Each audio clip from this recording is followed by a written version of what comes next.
Well, they blew up all the chickens in Bonanza last night. Now they burned down the jobs board too. Down at the Showdown, they're getting ready for a fight. Gonna see what them merchant boys can do.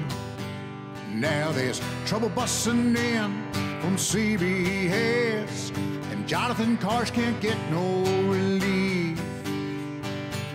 Gonna be a rumble by the microwave, and the town council's hanging on by the skin of their teeth. Well, now everyone cries, baby, that's a fact. But everyone that cries chugs their root beer back. Put your gold star on, get your bandana pretty, and meet me at Kid Nation in Bonanza City.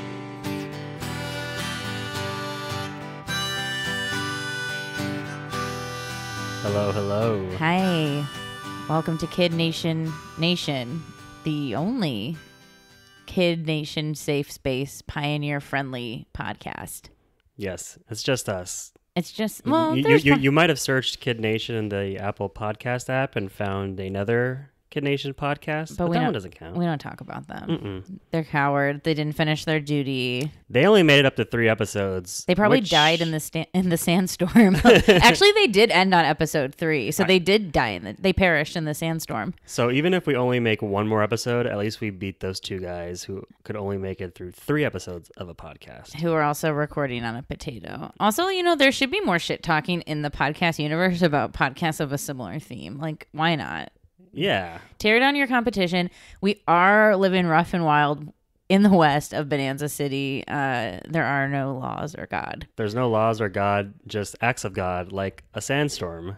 Ooh, not to be a spoiler alert, but the end of this episode, I'm so excited because the next episode is about God. We'll fucking cross that bridge when we get there. Not to get too ahead of ourselves, either in next episode or in this episode, but in this episode, it's maybe the first time that and I'm speaking as all the viewers, thought, oh my God, these kids might actually die. There was a few really good times of near-death experiences in this episode where I could not believe the camera crew this is normally in TV shows nowadays where a text would come on the screen that was like, the crew had to stop filming because they needed to go like save the children. But they didn't do that in any of this. They were straight up ready to watch children die. And I appreciate the commitment.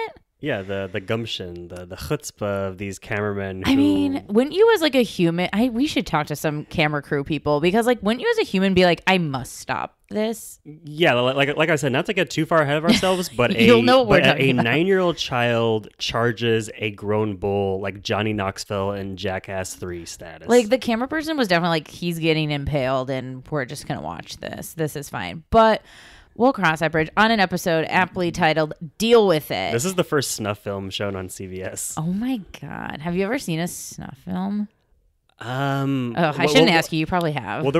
There's that famous series, right? Like Faces of Death. Isn't it called? Yeah. Well, that's not really a snuff film. Faces of Death. I know there's multiple volumes and versions of it, but if you ever go to the Museum of Death, I don't know if the one in New Orleans shows it, but the one in Hollywood, there's a room that is just them playing Faces of Death, and there's like there's like 6 folding chairs. Is it Madame Tussauds Wax Museum? No, it's the Museum of Death. Oh, yeah, the Museum of Death is. Wait, which one? Because there's like one on Santa Monica Boulevard. There's one in Hollywood. No. This is the one on Hollywood, not far from our house. The Museum of Death. We live on Hollywood and Highland in case anyone's trying. I live above the Dave & Buster's. I live inside the Oakley store. Oh my God. And at night I go out to the Hooters across the street and eat the scraps left over. I almost sent you an apartment listing the other day for above the Glendale Galleria. Because it's actually like an okay price. Do you mean the Americana? No, it was like a Galleria apartment. I don't think the Galleria has apartments. Well, they heard the people's cry, and I think they put some in. They saw Rick Caruso. What? Nothing. I don't know who that is. He's the guy who owns and operates the Grove and the Americana. Oh, the Grove and Americana are related? He could have yes, they're related. They're not just complete carbon copies of each other. Wow. If you could live above any LA attraction, what would you live above? And why? why? I know. I would live in the apartments above the Ralphs in East Hollywood.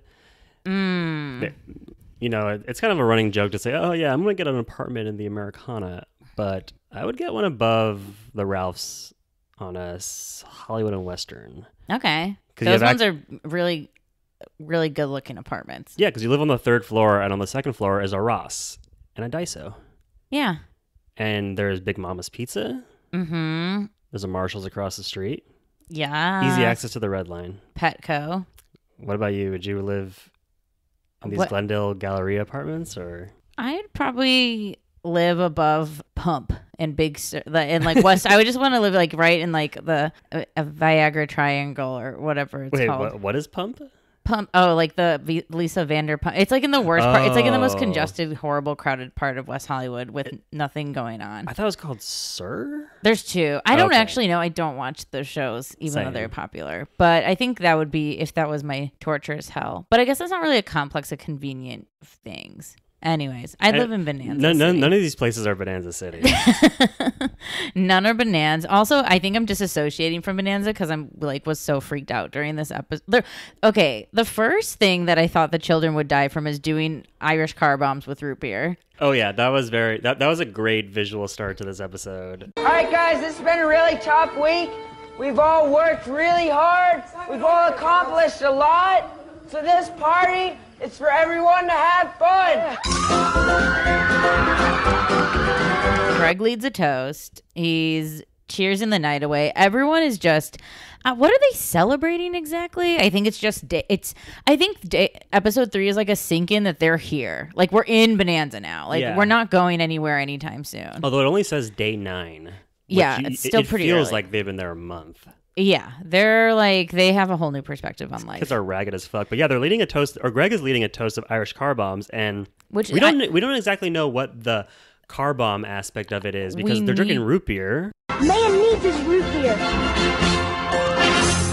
We need to ask the kids what was in those car bombs because it is clear. Whatever is in the shot glass is clear. I wonder if it's like a simple syrup, sugar water sort of situation. You think they left them simple syrup in the bar? Like a fully stocked bar? I mean, maybe they're making I kind of get the sense that they're making organic homemade ye old root beer. So like, I think they have like the fixed, like a soda stream. Well, what if CVS left them simple syrup and bitters? Yeah, because they're actually all trying to sober up out in Bonanza. So they only drink root beer car bombs. Actually, that'd be kind of fun for alcoholics, I guess, to like live out their wild fantasy and just like simple syrup root beer car bomb it all night long. Oh, I know. But someone suggested they did that. Who? I was just going to say this was a very produced scene because it leads to the next scene, which is the kids are all woken up early and they're all like performatively acting like they're hungover. Oh, right. They're like, oh, God. I'm like...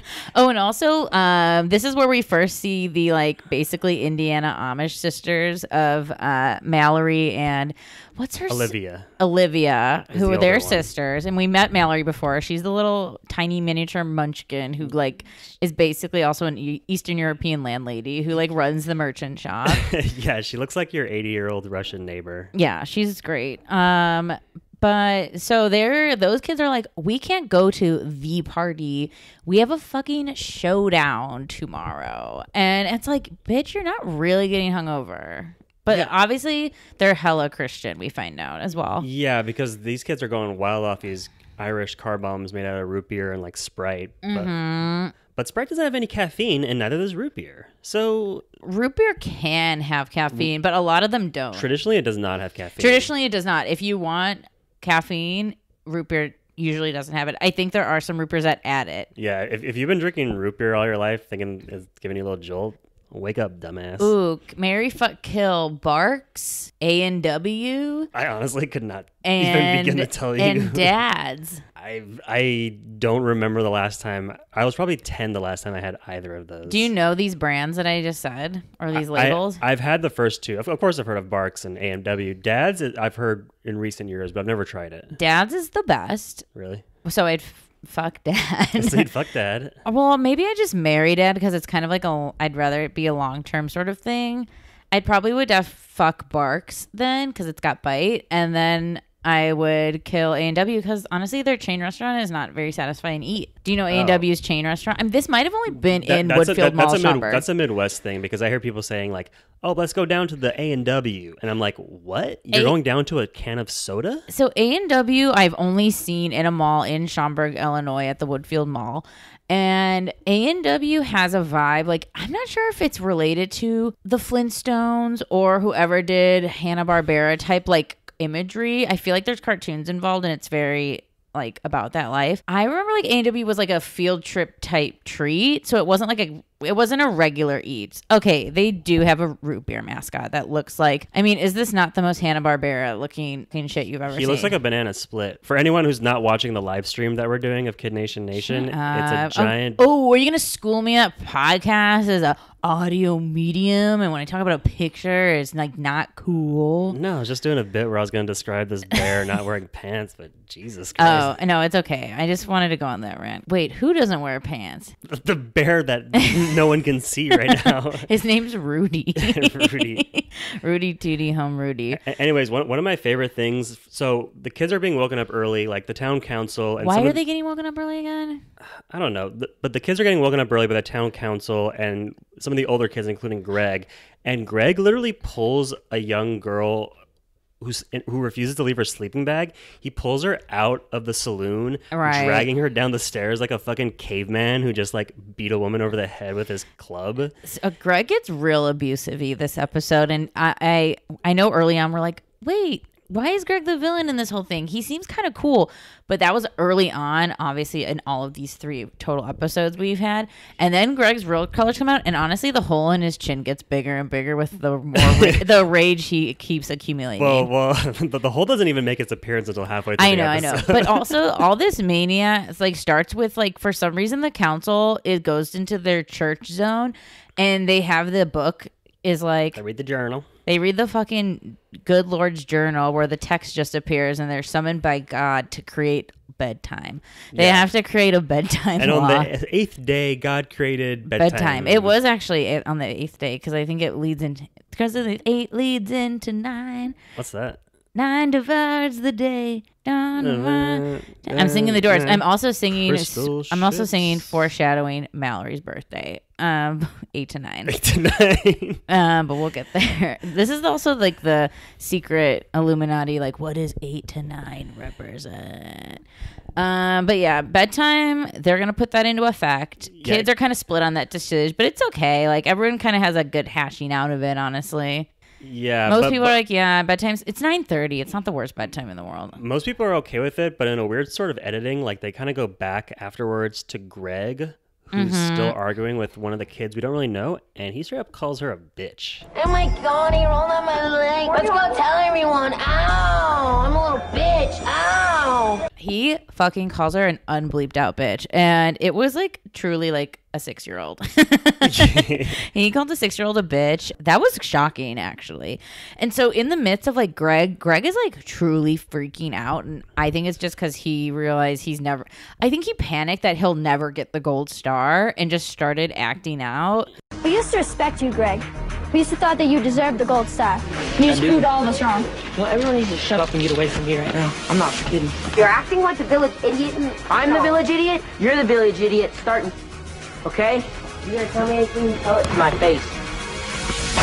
And he's also probably bored AF around all these 8-year-olds. So he's just like being a true menace to society. And also, he is a 14-year-old boy. So he's 15, I think. 15. He's too old. He could drive next year. I mean, he's been working full time since he was born. Yeah, he's in the local 871. You know he drives without a license until outside of the country streets in Nevada. Oh, yeah. Like, no one's checking for Greg. So he smokes so many cigarettes. He definitely took smoke breaks with the grips. Yeah. Yo, man, can I bum a Marlboro Red? So Mallory. Damn, Greg's chill. And the Just kidding, he's bad. Mallory and her Indiana sister are very offended by all the swearing and curse words that are going on. You want to be treated like See, you can hear them cussing. And there are like 9-year-olds here. I think Mallory just went over there. There is no reason for kids to be using curse words like that. And you know what, to be fair, they are swearing in front of a bunch of little kids, and they probably should not be. And we get a nice quote from Alex, praise be, this episode, because we don't see him too often. The violence makes me feel very uneasy. He's just scared of all the violence that's been incited, and that was great. And then we get to meet a new kind of character we'll see a little bit more along the way, which is Morgan. Morgan? Who's Morgan? Morgan has curly hair. She's kind of like, she's on the green team. She's kind of friends with Sophia, and they're kind of the same vibe. Morgan was also a big contender for the gold star this episode, but we'll get there later. But she was the one who was like, I'm going to be the mom of this show, and I'm going to like stand up. And she went to Greg, and she's like, I've been looking for you. You need to stop cursing around all these kids. Oh, yeah. And I was like, good for this bold 12-year-old girl just to be like, Greg, shut the fuck up. Someone needs to spank Greg. I know I've said in the last 2 episodes that Mike is the one who should be spanked, but honestly, Greg, spank time. We learn a little bit more about Morgan. She's a cutie pie, green team, 12 years old, also from Indiana. A lot of Indiana kids. Maybe the parents are more loose about signing off on the rights of their kids if you're from Indiana. And then this is when we kind of get a little more Colton vibe. Colton's a new guy on the scene. Well, we've seen him. He's not a new guy. He's been in the previous episodes wearing his signature cowboy hat because he is from the farm. Well, he hangs out with Cody a lot, and Cody and Colton are kind of same vibes. But Cody's the one who says, this is man's time. Man's got to drink his root beer because he has like a fucked up image of like masculinity because his dad's probably like super aggro. Yeah. So Colton's this country boy, and we learn that Colton ain't have no fear. No. Does whatever he damn pleases. And when he's out with the boys, this is when we were watching our death conversation. This is one of the deaths I thought was for sure going to happen on screen. Yeah. It's not film style where Colton so the kids are chasing cows, like female cows. They're chasing them around. They're running away, which is also still kind of dangerous. Like, these are wild animals. Yeah, but the cows are just running away. But then Colton walks up to a bull with horns, huge. And they stay on him. It's like watching a nature doc. They stay on him, and it's so quiet, and you're like, oh my God. Yeah, you could tell the cameraman had previously worked for National Geographic because the way it's shot, it's like a bull staring down like a meerkat. I mean, it seemed like he was going to like this bull will fuck up this kid, but Colton is not afraid of dick. Colton fucking does the whole flinch thing. He did. That's what made the bull. Well, he makes the bull flinch. Yeah, he made the bull flinch. And then he chases after it. Colton fucking puffs up his fucking aggro chest, is like blah blah blah blah, and then the bull's like whoa, and he runs and he chases after him. I could not believe that. I mean, obviously it's not Colton's first rodeo, but as a viewer, I was like, this is so unsafe. He will get impaled. Yeah, it definitely wasn't his first rodeo, but that bull was on parade. Oh my God. Babe. Go with it now. Anyway, so after that, everyone has not lunch and not breakfast, but this new thing in 2005. Is that when the show was on? 2007, called Brunch. Which was invented by whoever the cook for at the time, the Yellow Team. It was invented by Taylor. And what brunch is, if you don't know what brunch is, it's when a 10-year-old girl cooks potatoes in a cast iron grill, and then she serves it to you in your open cupped hand. Yeah. This is also still the reign of the Yellow Team being the most fucking horrible cooks in the world. They are a mess of the kitchen. This is also... So the Yellow Boys that are like... That sounds awful. I mean like the Yellow Boy team. The Yellow Boys that are like Colton, Cody, and Zach, they're also kind of like going buck. They're like... This is when they also have the flour fiasco. They're throwing fucking flour and shit everywhere. They're like literally on DMT, just like losing their minds. Kind of like honestly looks like a good time, but Greg showed them how to properly hit DMT. Hold it in for like 30 seconds. They probably cultivated wild salvia like out in the field. They just are smoking cow dung and like brush fire.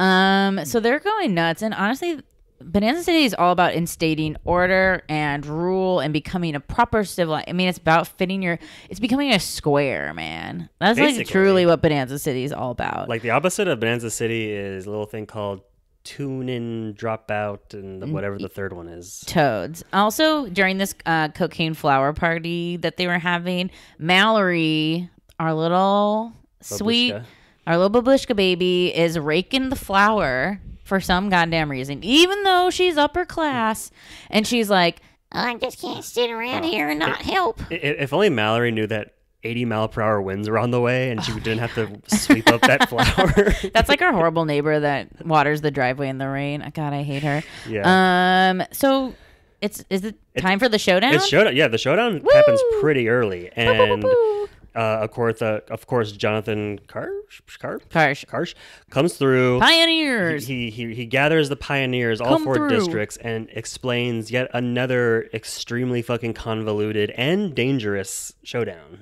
This showdown is so fucked up yet again. I don't think, beyond the child labor things that are clearly been broken from this show, I think there's a lot of animal abuse in this episode as well. Yes. So this showdown is basically the kids are put into a pen full of like 30 buck wild ass sheep that are going. They're so like they're not docile. Yeah, no, they're fucking hungry. Like they haven't been fed in like 3 days, and all of the sheep have around their neck a playing card, and on their backs they have a spray painted word. They have like a name. It will be like Betsy, and then they'll have a map. Yeah. The captains will sit above in like a crow's nest situation and be like, "Oh, you have to grab the ace card. It's every sheep has a necklace with a playing card." Oh yeah. And can you imagine the fucking PAs putting the necklace like on the and spray painting? They're also spray painting a name on a sheep. There's a lot of weird shit. Yeah, I mean, I guess they get shaved down, but it was still kind of weird. Yeah, the spray paint is definitely the least animal abuse part. But anyways, the kids have to find 3 aces, which is the classic card pairing. Like there's 2 of a kind, the pair, there's the full house, and then there's the 3 aces, which is the hand you always want in poker. Oh my god, I like hated that so much. And so the kids immediately, it becomes clear that the 4 members of each team who are in the crow's nest, the instructions that they're yelling don't mean shit, because all 30 of the sheep are yelling loud as fuck. All 30 of the kids are yelling loud as fuck. So they'll be like up above the crow's nest yelling like, "Go for the sheep named Opal, the white sheep with the black face." And it's like literally all these sheep are running like ass backwards, fast as fuck. You can't, and also you can only see their name from above. So it's like if you're on the ground level, you can't see what the name is written on their effing back. Yeah. This challenge is on, and also no team really excelled in this challenge. It was hard across the board. No, so they originally give them, I believe, 10 minutes to do it, but then so fast. But then with like 3 minutes so left, stupid. Nobody has more than one. Yeah, and then the timer suddenly disappears, and it becomes very clear that like the producers are like, just go until you can. Yeah, because they got, not to spoiler, because they did get the prize from this episode. Yeah, all 4 teams. Because usually if they didn't finish in time, they wouldn't get the prize. But clearly it was part of their like script or whatever to have them get the prize no matter what. Also in the previous episode 2, one of the teams didn't finish, so they didn't have that great moment of deciding between the 2 things. And I bet you the producers were like, that's the best part of the showdown. It's them deciding. Yeah, so also the sheep challenge is hard. Everyone's jumping on sheep. Colton is excelling, as we saw from this lead up this episode, that he's a wild maniac feral child who's literally was raised by wolves and can just chase. He would have like, if you told Colton like go maul that sheep in the neck, he probably would have done it. Yeah, Colton fucking dove and it was pretty impressive actually. Colton's a fucking true feral. Have you ever seen the videos of like Ukrainian feral children? Probably. They're like, there's like kids in is it the one, like the young girl? It's actually just one girl. I keep acting like there's packs of them, but there's the one girl who was like found on the street in Ukraine, and she was raised by dogs, and the way she walks on her all fours and barks is like so dog like, and that's basically Colton is what I'm getting at. Also it starts to rain, which is great for them, and it's just a fucking nasty mess. There is a great quote from Alex, our sweet angel, our transition glasses baby boy, and he was like, well, Greg and Blaine can be really annoying and they cuss a lot, but in showdowns they're really great. And I really enjoyed that sportsy ESPN commentary from Alex, which is true. And so after these sheep have been straight up terrorized by these kids for like 20 to 30 minutes, we find out who are the new classes, and yellow team is the new upper class. I'm surprised yellow, well, I guess Colton's on yellow, so that's why. And which it's kind of funny because they've been acting like the upper class this whole time. It's preach, sister. Then Blue is merchant. Which honestly, merchant is pretty fun class. Merchant is definitely the funnest class. Like you kind of have a part-time job that pays okay, and like and life's good. You hang out in the saloon all day and serve root beer. So and then green is the cooks, which they like anyways. So and they've been laborers. They've been wiping up shit this whole time. Yeah. And red, led by Mike, they're the laborers. Yeah, which is good riddance. Red should learn a thing or two. We have the districts for the upcoming week. Yeah, which is switched for the first time, I think. Like, I think this is the first readjustment because the last 2 weeks they've been the same order. Yeah. And the kids are now given their 2 choices. Which is now, I didn't realize it until we started talking. Like, they did give them the choices even though they didn't hit the time, which is interesting. Remember in the last 2 episodes, they gave at least one choice before they even started the game. That was the last time only, though. They didn't do that the first time. Because I remember noting that from the first, and I was like, why are they showing this? I bet you they film it just Who knows? They probably forget. They're just like, wait, what's the structure? Like, I don't even know. Should we give them the prizes? Well, we did ship all these 40 pizzas, so they could choose between 40 hot pizzas. Yes. Or a microwave along with a barrel of cocoa. Okay, and so this is where it gets really buck. So like the mood, like everyone just like completed the sheep challenge. Everyone's in a pretty good mood, even though the challenge was hard. And everyone's freaking out about the pizzas. Like they want the pizzas so bad. Yeah, these kids have literally eaten nothing but hand potatoes and like eggs for 2 weeks. Like they're definitely malnourished. So the thought of like hot pepperoni and cheese pizzas, it sounds good. Even if it only lasts for like a day and maybe breakfast, cold pizza, like they're up for that. So the town council gathers quickly to deliberate, and yellow team led by Taylor is kind of unusually so for her, is kind of pragmatic. She's like, we should get a microwave, we should get cocoa. It's pretty cold. But Mike, little hothead Mike, is like, no, pizzas. We gotta enter pizzas. He has a quote where he says, it'll ruin the town if they don't get pizza. Like there'll be a riot because the kids want their za. The kids want the za. I mean, they're arguing for the microwave and cocoa. In retrospect, do they use the microwave for that much stuff? Probably not, but what can you do? I did have in my notes, like, this is the fight of all fights. Like, I can't even, like, the tension is very, very tight in this conversation. Everyone is really at their breaking point, and maybe everyone's just really exhausted at this time. Yeah, chasing sheep for 40 minutes will do that to you. Yeah, and so they pick the fucking microwave and cocoa, and again, all hell broke loose. Everyone was pissed. It was a lot of fighting. Honestly, most of them wanted pizza. Like they did not want the microwave. Yeah, I mean that's the whole thing about this show is that the town council, like say Congress, has to make hard choices for their constituents. Like the town of Bonanza City was like Medicare for all, and then like Taylor and everyone was like private insurance. Here's the microwave. Here we can have cocoa. I mean, honestly, it is probably good that they can have like a warm, sugary, delicious drink every night for the next like 30 days that they have. I would have wanted the pizza. Oh, I would have definitely wanted the pizza. I mean, I see the cocoa because it is really fucking cold in Bonanza City. Right. It's sustainable. The water literally froze like 2 days earlier. And also you can go like heat up a cup of hot cocoa whenever you wanted to. Like if you were craving a hot cocoa, it's there forever. So this is a fight of all fights. Everyone is freaking out. I don't know what happens, but Taylor's yelling at everybody. DK is like, I'm 14, you're 11. You can't talk to me this way. And I was like, go get him, sir. I'm upset at Taylor because she is so ridiculously disrespectful, and I'm not going to deal with that. I am 14 years old, and you're 11. Don't ever talk to me like that. We need that pizza. It's true. I mean, when you're 14, an 11-year-old might as well be like a fetus.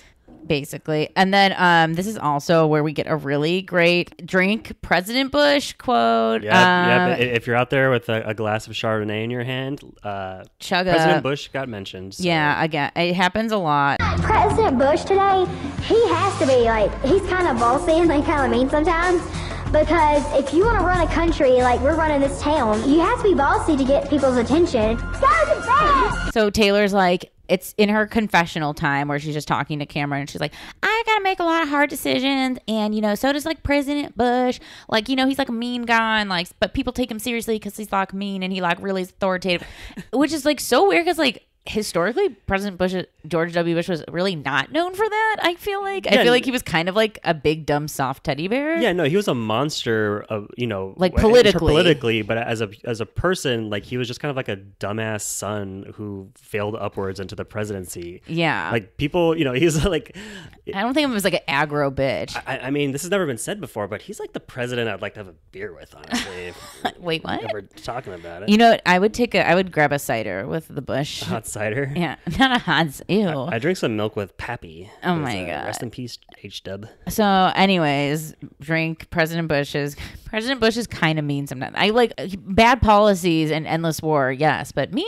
I don't think of George W. as a mean guy. Yeah. I mean, when he announced that Baghdad was being bombed, he looked like a little sweetie pie.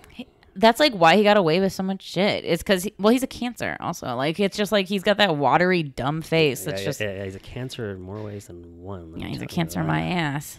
I mean, but it's paintings. Anyways, so it's only day 9 also. This is when we get the update, the Chiron. It is they're there for 40 days? 40 days total. 40 nights. 40 days and 40 nights. God, Alex, I'm so glad we get a lot more clips of Alex this episode because I was missing him. Yeah. And you just see, like, every time he just wakes up in his little bed head and he's just a sloppy little munchkin. I just love him so much. I mean, he's literally that 8-year-old kid in your 2nd grade class who, like, had cowlicks every day. All the time. Like, no matter how hard his parents tried to. He's like always has drool. He's just really cute. And his like transition lenses glasses. He's so cute. So we're getting a little bit more Mallory, who I also really adore. And we're learning a lot more about her role as the town merchant. Yes. The shopkeep, if you will. She's the shopkeep. She works hard for the money and you better treat her right. She's just, I mean, these scenes are really cute when they are. Did you ever go to like museums when you're a kid? And I don't even know what these museums are. I guess they were maybe children's museums where there'd be little like cash registers and little things where you could pretend to be like an adult basically with a job. Yeah. If you remember my past job on Wilshire Boulevard, right next to it, there was that like Israeli museum of like Jewish American Zionism or something. There's one of those types of things inside of it where you just play and pretend you're a cashier. Yeah, I remember going to one, and I feel like this is weird, maybe even false, maybe collective, what was real, what was not memory, but I remember going to like some kind of kids museum where you'd like walk through like a giant heart, like the valves of a heart, and you're like, it was like realistic, and then you'd go play a fake merchant. There was also, I'll never forget this, there was like one that was about like drugs, because it was like you're kind of learning about like life, you're learning about like having a job and like what heart disease is. And also there was one room dedicated to like drug addiction where they would flick on a light, and I remember they were like it was like a bathroom, and they had like a model set where they flicked on the light. They're like, this is a bathroom before you use drugs. And they flicked it off, and then they flicked it on. This is one of an addict. And it showed like the nastiest toilet and needles all over the ground. Oh, no. They like just made it disgusting. And honestly, that stuck with me so hard where I was like, ew, if I get addicted to drugs, I'm going to have the nastiest bathroom in the world, which is kind of true. You've seen the photo of Whitney Houston's bathroom before she died. It's the cover of Pusha T's album that he released last year, the Kanye produced one. And there was a bit of a hullabaloo because apparently like the Whitney Houston family did not know that photo was sold for this big album. I did not hear about that. Because she died in like the Beverly Hills Hotel, I believe. I'm looking at, that's like literally what the bathroom looked like when they showed us like what a drug person's bathroom looked like. Also, no disrespect to Whitney. She was a queen. She was going through some shit. Also, the way I found out Whitney Houston died was a part of a series of very weird, finding out weird celebrity deaths where I was in San Francisco, 2011. Actually, it's I think the anniversary today. And I remember seeing an amazing Whitney Houston drag queen perform. Like so good, did a medley, so great. The next morning, straight up, like I was in like a early 90s movie. I like step outside and I step on a wet newspaper and I see, this is like before you could like Google the news. And it was Whitney Houston found dead. Jesus. And I was like, I just saw the best drag queen of her. And then I stepped outside on a newspaper and it was like, what dead? And I had the same thing with Michael Jackson. I was watching a public access talent show where I saw the best like 4-year-old do like a moonwalk impression and did a full Michael Jackson garb impression. And then I flipped the channel and then Farrah Fawcett died. And I was like, oh, that's sad. And then like an hour later, it was like Michael Jackson died. Well, that's what happened with fucking Kobe Bryant. Not to give away what month we're recording this in, but he passed LeBron James for on the all-time scoring list. And then 12 hours later, Kobe was trending on Twitter. And I'm like, oh, did he say another thing? And no, he crashed. New updates. Who this? So yeah, speaking of possible death, is we go into Stormwatch. So earlier we talked about one child possibly dying. This time, a legit tornado rushes into Bonanza City. Like, I thought Darude had made an appearance because there was a sandstorm. Yeah, I mean, it was pretty, like, at first, they're like, Twister, and I was like, oh, are they, like, exaggerating, like, what is happening? And then, I mean, they could barely, it's like when you watch those YouTube videos of people trying to walk in, like, the windiest of Norway and, like, they can't go anywhere. And then the fucking outhouses blow over. That's how, and those aren't, like, porta potties. Those are, like, heavy wooden structures. I think they are kind of like porta potties because there was a shot in today's episode where you could see the liquid inside, and it was that, like, classic green chemically. I'm sure that they, like, added in some cleaner type thing. It's not like a traditional outhouse from the 1800s where it's like just shit and piss. Yeah, so I mean, it's just a storm and it's pretty wild, and like they run into the homes. I mean, some of the tiniest kids could have definitely been blown away. Oh yeah, no. Through these 3 episodes, if I had to convince one person to watch Kid Nation with just like a 30-second clip, it would be these kids almost getting fucking blown. Like they almost became the cow in Twister. Oh my god! Oh my god! That was like a really good pop culture image. That cow in Twister. That cow Twister. I still have not seen that to this day because when I was like 5, I watched the trailer on like a shitty 56K AOL.com trailer, and it scared the shit out of me. Okay, Mary Fuck Kill, the cow from Twister, the Chick-fil-A cows, those cheeky cows on the billboards, or the cow Colton almost fucking got impaled by. Well, definitely kill the Chick-fil-A cows. I hate those cows. I mean, Chick-fil-A's also, they hate gay people, so fuck them. Good sandwiches, though. They know. Sorry, what was the first one? The cow from Twister. Oh, I would fuck that cow. It seems like a fun cow. Because you could hit it and quit it, and then it goes... and then they go, bye, bitch. See you later. And then I'd marry Colton's bull. Yeah, live in Bonanza. Spend your days in peaceful Bonanza. So yeah, there's a big dust storm. Cody got dust in his eye and he was crying. And he says he considers going home because he has dust in his eye. Because he has dust in his eye. He has sand in his vagina and he has dust in his eye. I can say it because I have dust. The code for drugs. So then we also learned some in the foreskin. Mallory's really shining this episode. It is almost her birthday, and she also maybe wants to go home because she doesn't want to spend her birthday without her parents. She's like very nervous to turn 9. Obviously, she's getting up there in age, which is totally understandable on account that she is an 8-year-old girl. Yeah, she's truly the size of a 3-year-old fetus. And then, yeah, I mean.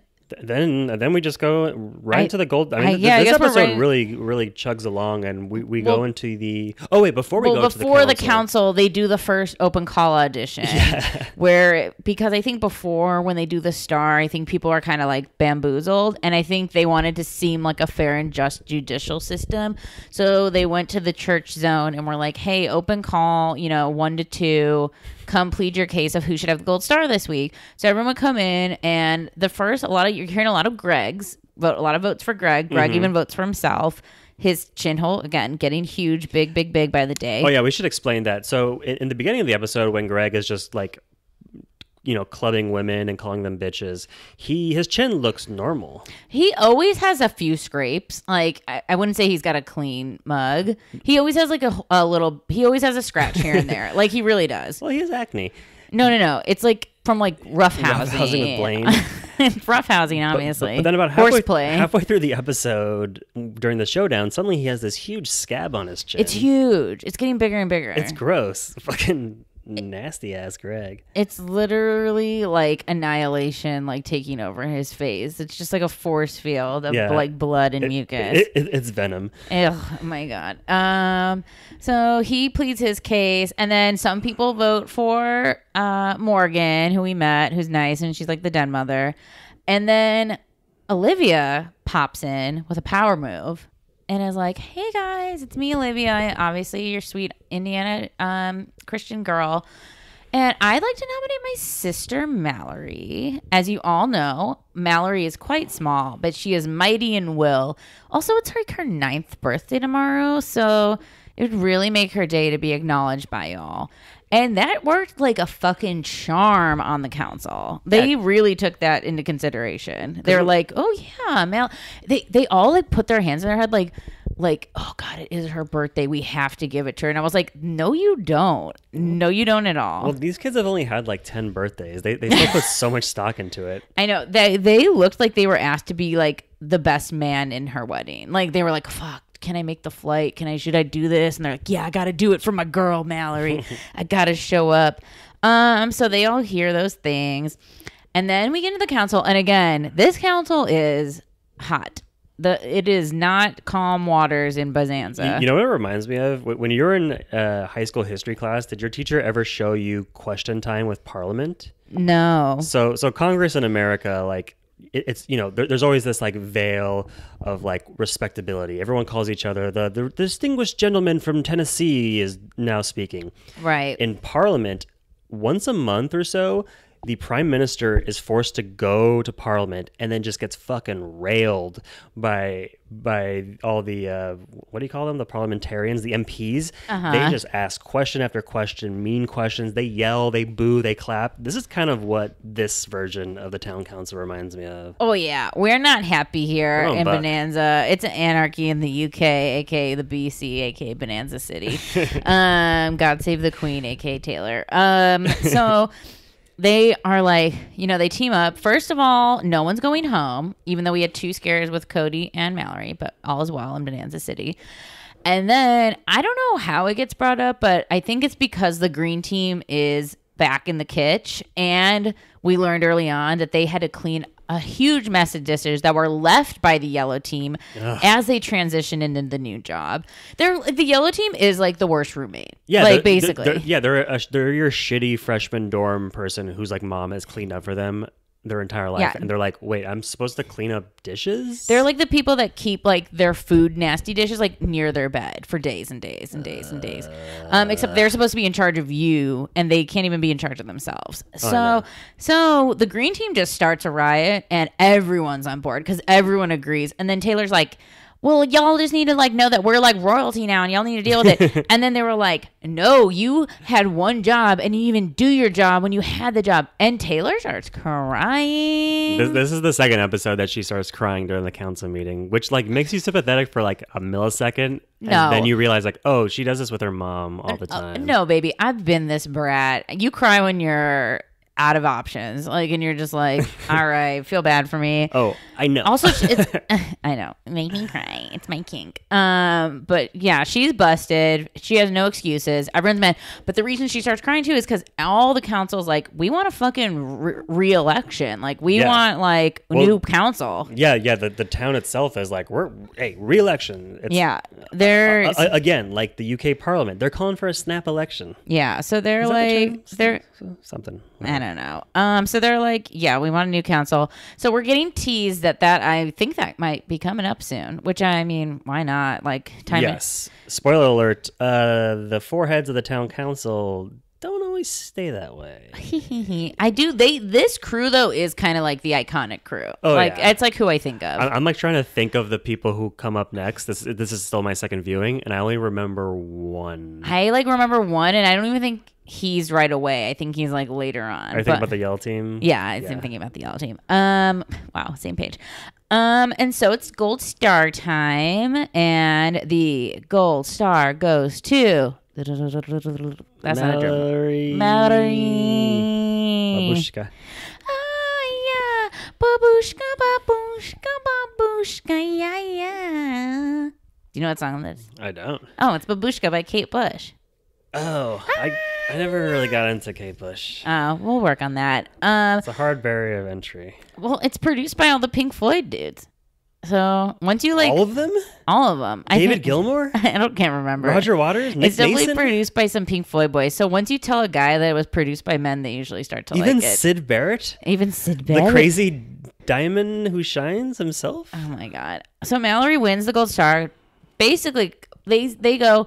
I like their little speech. They're like, Mallory's very small, and sometimes you look past her because she's below your eye line, but she does a lot of hard work, even when she's not asked, and she always has a great attitude, and we just love Mallory. Mm-hmm. And to be fair, Mallory is great, and I think she deserved the gold star. And okay.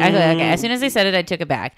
Well, we're gonna give out our gold stars, our individual. Should we just do that now, or give me 1 sec? We'll hold, because what I was gonna say is, Greg is pissed. Yes. Because Greg is like, literally, I kill animals for you. Give me... And clearly, Greg could probably use some money. And he did lead the charge in getting the outhouses back up. Yeah, he fucking flipped... And they wouldn't physically have been able to. Yeah, like if Greg wasn't doing it, they would have had to have the crew do it. They are heavy as fuck. Right. And full of little kid piss and shit. So Mallory gets to make a phone call to her parents on her birthday. So she runs to the locked cabin that has the little like ye old like horn telephone.